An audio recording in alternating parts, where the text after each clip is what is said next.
नमस्ते बच्चों, स्वागत है आपका सामाजिक अध्ययन की कक्षा 8 के पुस्तक सामाजिक एवं राजनीतिक व्यवस्था पार्ट 3 के अध्याय 7 यानी सामाजिक समस्याएं। दूसरा खंड वीडियो का है।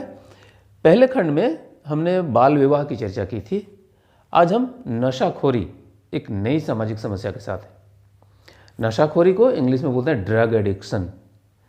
नशा यानी एक ऐसी वस्तु जो हम बाहर से लेते हैं शरीर में और उसके कारण अपने मनोमस्तिष्क से दिलो दिमाग से हमारा नियंत्रण हट जाता है। यह एक ऐसी कुप्रवृत्ति है, एक ऐसी बुराई है जिसके चंगुल में फंसकर परिवार बर्बाद हो जाते हैं। इसलिए कहा गया है नशा नाश का द्वार है। यानी अगर एक व्यक्ति नशे के चंगुल में फंसा तो वह केवल स्वयं का नहीं बल्कि अपने परिवार का, समाज का और देश का भी अहित करता है।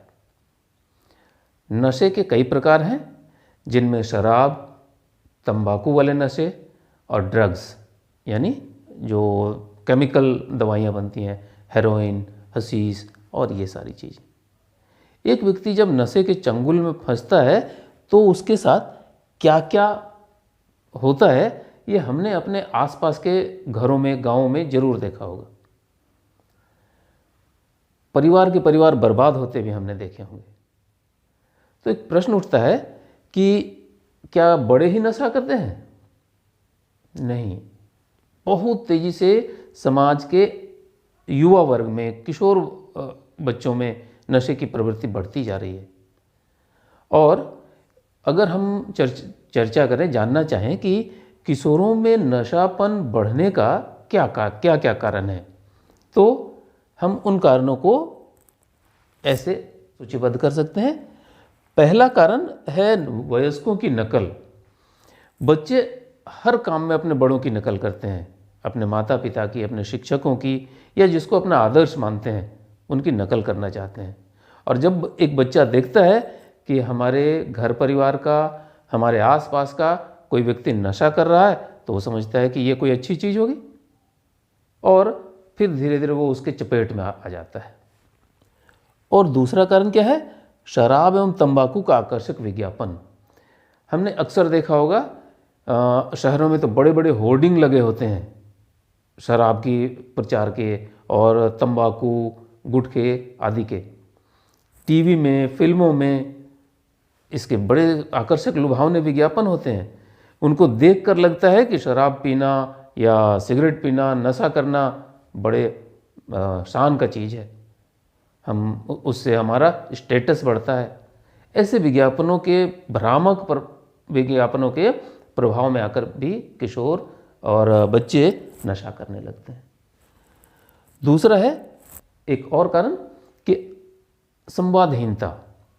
जब अभिभावक, माता पिता और बच्चों के बीच में आपस में बातचीत नहीं होती है, तब क्या होता है कि बच्चे के अंदर अगर कोई बात है, कोई बच्चा कुछ जानना चाहता है, कुछ समझना चाहता है और या किसी परेशानी में है और वो अपने माता पिता के साथ अपने बात को शेयर नहीं कर पा रहा है, उनके साथ उसकी बातचीत होती नहीं है लगातार।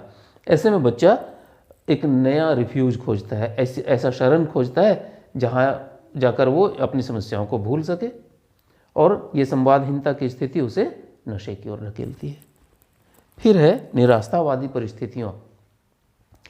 ऐसी परिस्थितियाँ जिसमें बच्चा निराश हो गया है, उसे परीक्षा का दबाव, परिवार में झगड़े, ऐसे और भी निराश होने के बहुत सारे कारण हैं।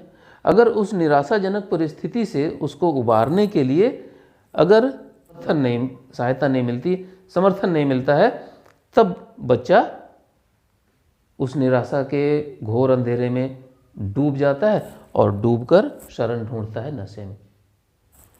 और एक बड़ा कारण है परिवार में नशाखोरी।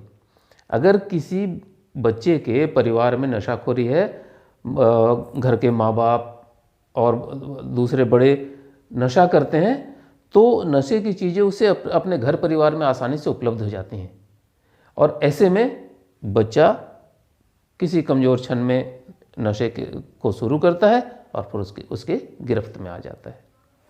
फिर अगला कारण है परीक्षा में असफलता। ये आजकल ये एक बड़ा कारण के रूप में सामने आ रहा है।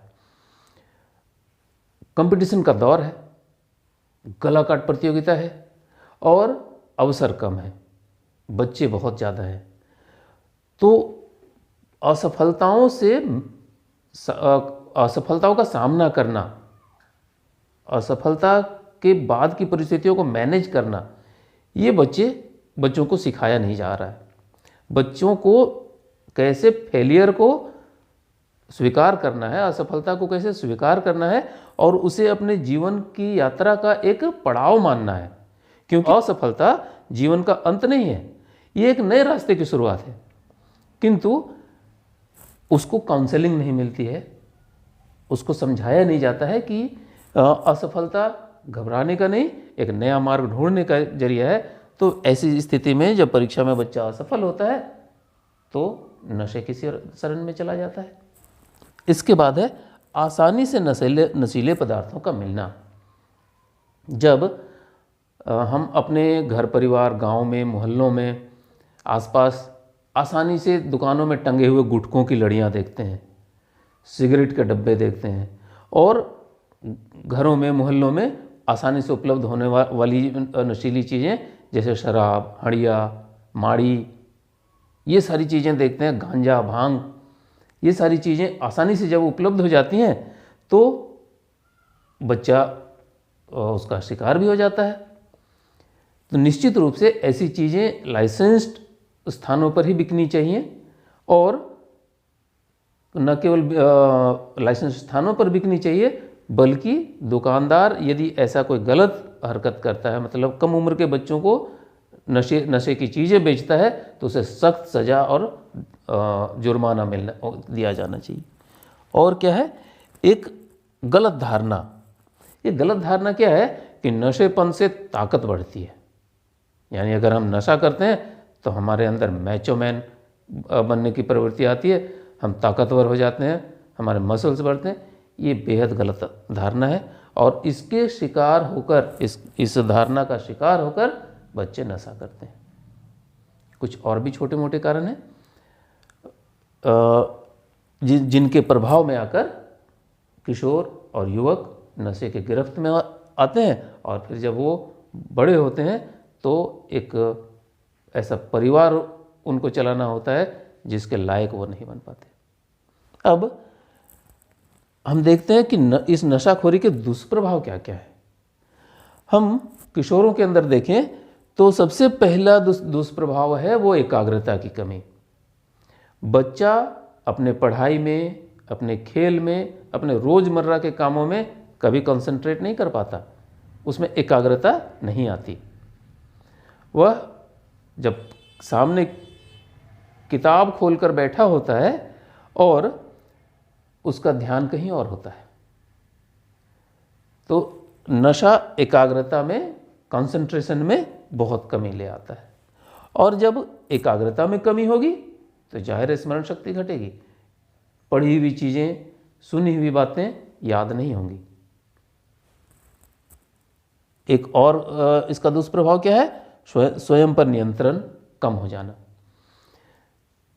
गुस्से की और भी जो सारी प्रवृत्तियां हमारे अंदर होती हैं जिस पर एक सफल जीवन के लिए नियंत्रण पाना बहुत ज़रूरी होता है। किंतु जब एक व्यक्ति नशे के प्रभाव में आ जाता है, नशाखोरी शुरू कर देता है, तो उसका अपने ऊपर से कंट्रोल खत्म हो जाता है और लड़ाई झगड़े और गतिविधियां उसकी बढ़ जाती हैं। यहाँ तक कि वो जब गुस्से में होता है तो या तो दूसरे को मारने या स्वयं मर जाने की प्रवृत्ति भी पाल लेता है। नशाखोरी का एक और दुष्प्रभाव क्या है कि स्वच्छता में कमी आ जाती है।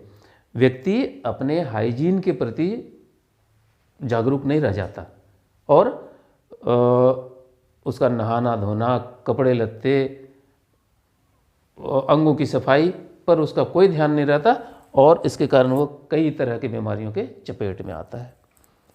एक और दुष्प्रभाव है शरीर का वजन कम हो जाना। एक व्यक्ति जब नशे के प्रभाव में आता है तो उसके भोजन का उसको ध्यान नहीं रहता, न वो ससमय भोजन कर पाता है और न उसका पाचन सही रहता है, और इसके कारण धीरे धीरे उसके शरीर का वजन घटता चला जाता है। अक्सर हमने नशेड़ियों को दुबला पतला से खंडी सा देखा होगा।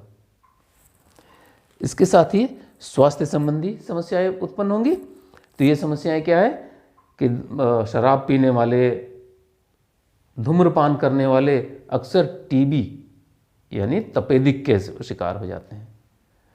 एक बीमारी है एचबी यानी हेपेटाइटिस बी। ये हेपेटाइटिस बी लीवर की, यकृत की समस्या है। ज़्यादा शराब पीने वालों का यकृत खराब हो जाता है, उनको पीलिया नाम का बीमारी होता है। इसी का एक प्रकार है ये हेपेटाइटिस बी। हेपेटाइटिस बी संक्रामक है। एक नशेड़ी को हुआ, उसके साथ दूसरे लोग बैठे, एक से दूसरे को हो जाता है। तो नशे के कारण, नशाखोरी के कारण ये बढ़ता है। बीमारी और गंभीर होती है तो कैंसर तक उसे हो जाता है। खैनी खाने वाले, पान खाने वाले और गुटखा चबाने वालों को के जीभ, गाल, मसूड़ों में कैंसर की समस्या हो जाती है। एक गंभीर समस्या पागलपन की है। हमने स्वास्थ्य संबंधी समस्याओं की हम चर्चा कर रहे हैं। स्वास्थ्य के तो कई रूप हैं: शारीरिक स्वास्थ्य, मानसिक स्वास्थ्य, भावनात्मक स्वास्थ्य और सामाजिक स्थिति। एक व्यक्ति जब नशे का शिकार होता है तो इसके चारों पहलू बर्बाद हो जाते हैं। शरीर से तो वो बर्बाद होता ही है, बीमार होता है। भावनात्मक रूप से भी वह न अपनी भावनाओं को नियंत्रण में रख पाता, न दूसरों की भावनाओं को समझता है। पागलपन के कगार पर पहुंच जाता है, यह भी हमने चर्चा की। और समाज में वो दूसरों के साथ उत्तरदायित्व नहीं निभा पाता।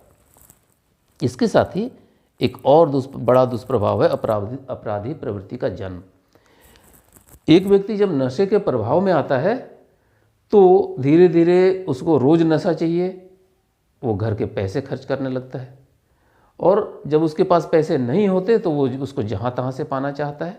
और इस क्रम में पहले वो ऋण के जाल में फंसता है, कर्ज लेता है, उधार लेता है, और जब कर्ज और उधार मिलना भी बंद हो जाता है तो वह चोरी, डकैती, लूटमार कुछ भी करने लग जाता है, क्योंकि उसे रोज नशा। तो हमने अब तक नशाखोरी क्यों होती है, नशाखोरी की ओर बच्चा क्यों जाता है और उसके दुष्प्रभाव क्या है, उसकी चर्चा की। अब हम नशाखोरी से बचने के उपायों की चर्चा करते हैं कि एक किशोर नशाखोरी से कैसे बच सकता है। तो इसके कई उपाय हो सकते हैं। पहला है कि नशे के गिरफ्त में अगर कोई बच्चा आ जाता है, नशे का शिकार हो जाता है, तो उसे अपनी समस्या माता पिता और बच्चों को बेहिचक और ससमय जरूर बतानी चाहिए। अगर वो समय से नहीं बताएगा तो उसका समाधान नहीं हो पाएगा। इसके साथ ही उसको नकारात्मक प्रवृत्ति से बचना चाहिए, और अगर आवश्यकता पड़े तो चिकित्सकों की सलाह जरूर लेनी चाहिए। अगर डॉक्टर से सलाह लेने के बावजूद उसका इलाज नहीं हो पा रहा है तो ऐसे व्यक्ति को नशा मुक्ति केंद्र में जाकर परामर्श लेना चाहिए। आवश्यकता होने पर वहाँ एडमिट हो जाना चाहिए।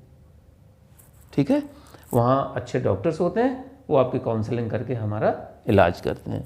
फिर हमारे परिवार में, रिश्तेदारी में या ऐसे मित्र जरूर मिलेंगे जो हमें नशे की ओर ढकेलते हैं।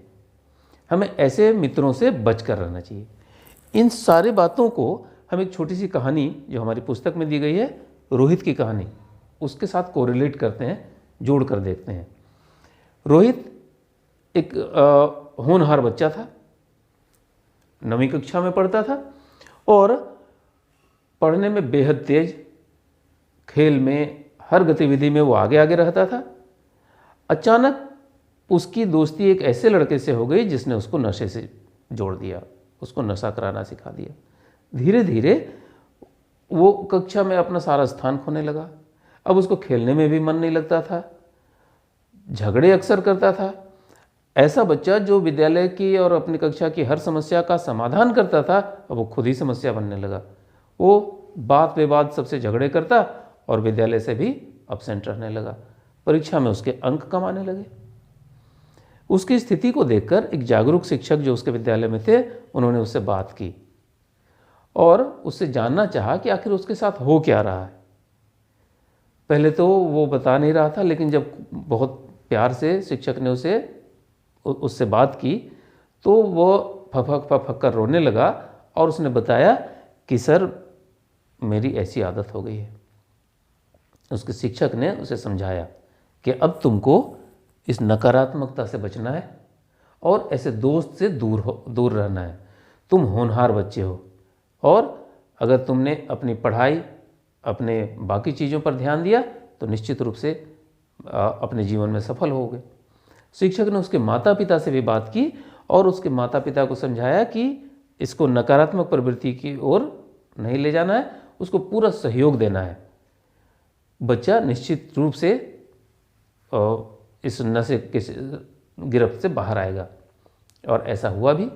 कुछ ही दिनों में रोहित ने नशा छोड़ दिया और वापस अपनी सारी गतिविधियों में लग गया और अब एक नए जोश के साथ वो पुराना रोहित जो तेज था, सबकी मदद करने वाला था, वो फिर से विद्यालय का अगुवा बन गया।